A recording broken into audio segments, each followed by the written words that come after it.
Hi guys, and welcome to my YouTube channel.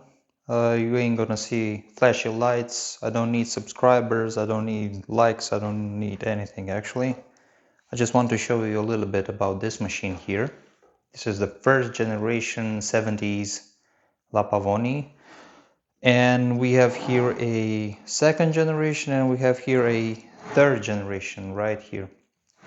Why all three? Because I think you need to understand a little bit more about this one here.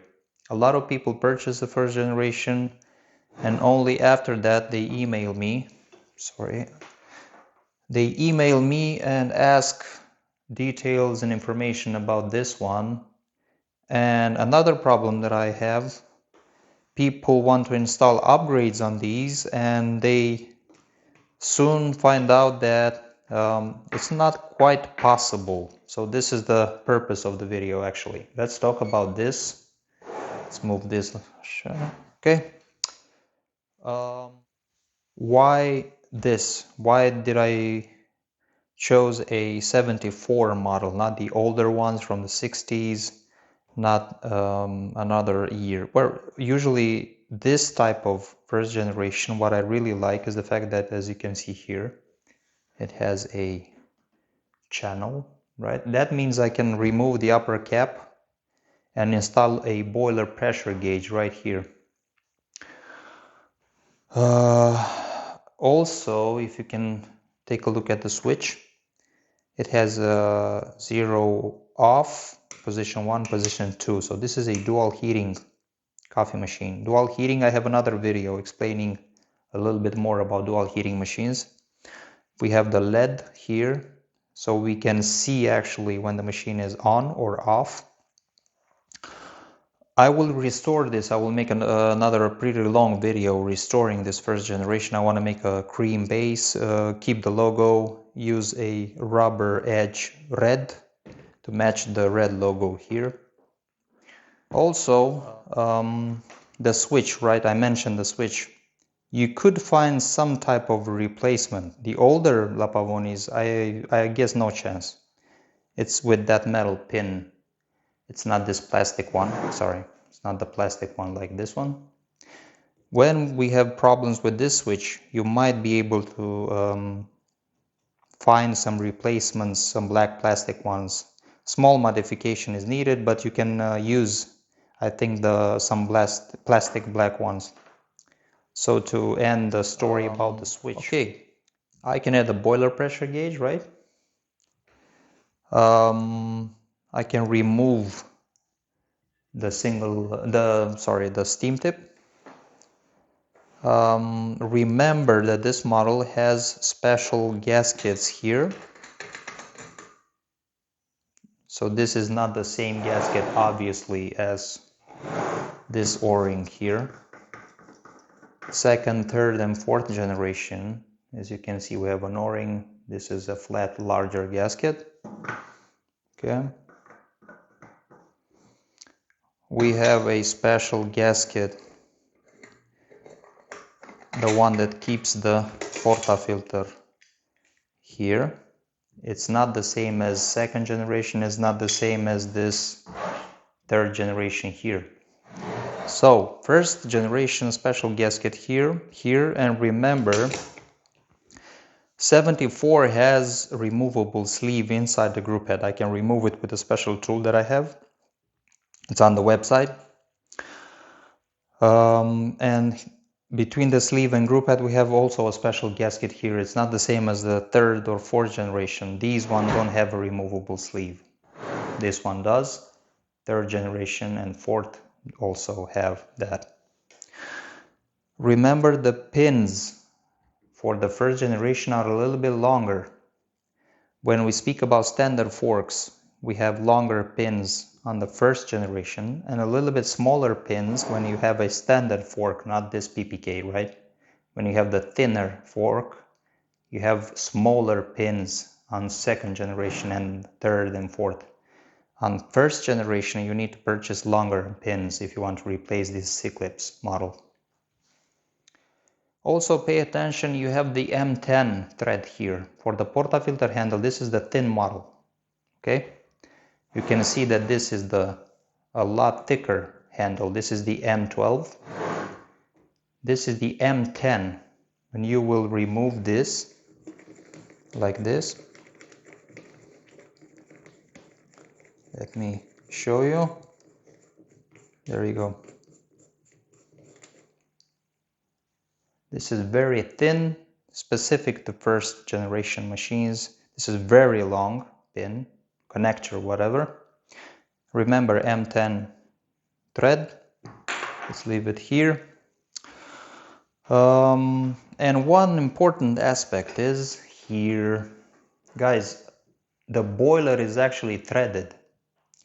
It's not the same on second, third, and fourth, no chance. This is a lot thicker here, the boiler body.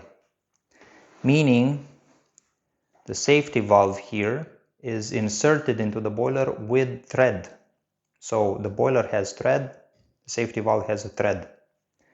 Male, female. Also, steam one, same thing. The steam one connects to the boiler using thread.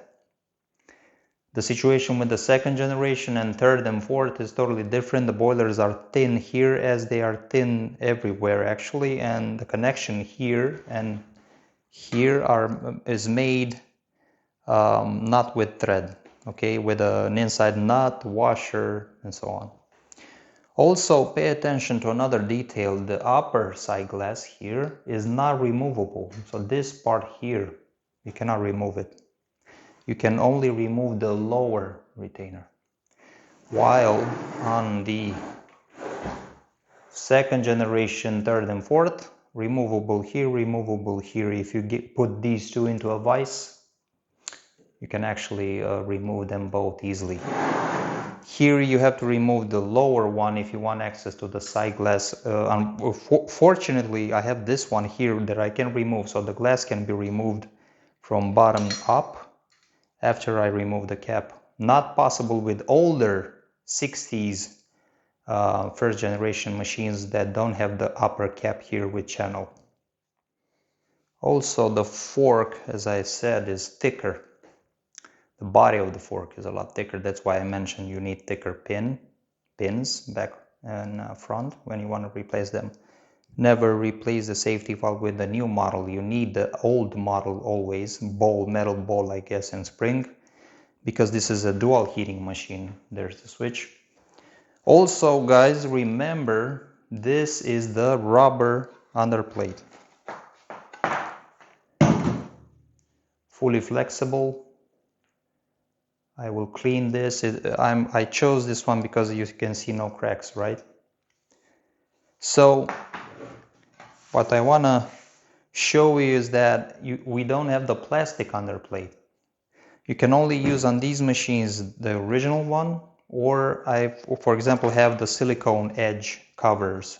Red, white, gray, black. My covers don't cover the entire underneath, just sit on the edge. And let's have a look under. So, specific switch, very simple electrics, no fuse, no thermal fuse, direct connection with the power cable. We have earth only in one point on the ring. We can try and add an earth point, maybe make a small hole here to have earth on the base or so also. Very lucky I do have here the information 1974. Not all machines will have this stamp, original stamp. Unfortunately, some don't. When you don't have this, make sure you take a look on the heating element. Maybe you're lucky and you have the month and year. The connections here you can see are not spade connectors. They are a direct connection with screws. Remember another thing, guys, the heating element is bolt-on. It's screwed on the boiler thread. So we don't have like the new models, the 3 bolts. This element you need to unscrew completely. And then the nasty ring, which is totally which is hard to remove if you don't have also a special tool with two special pins to go here and there. Let's see if it, oh, there you go. So one hole here, one hole there for the ring. So remember, you need to unscrew the heating element, then unscrew the ring itself when you want to repaint, replace the base and stuff like that. The grommet for the cable is also different, see? It's not the newer plastic grommets. Compared to a new model, let's see. There you go, guys. Sorry, it's not complete, it doesn't have a fuse. But to get my point, 3 bolts, O-ring gasket inside. This one has an old style flat gasket made of a special material. So the seals are also different. So this is a second generation type of electrics with the pressure stat, stuff like that. First generation, no pressure stat, dual heating, direct connection between the power cable, the heating element and the switch, no thermal fuse here. The drip tray, actually, so this is a new drip tray, right? It does sit, but I normally have the custom very thick grate, metal grate. What I like is using directly on the base. When we speak about first generation machines, I have the thicker model, I think double the thickness of these ones. So the Pro model of the grate that I use is very thick, it goes right until the edge of the base. If I remember correctly, these are aluminum bases.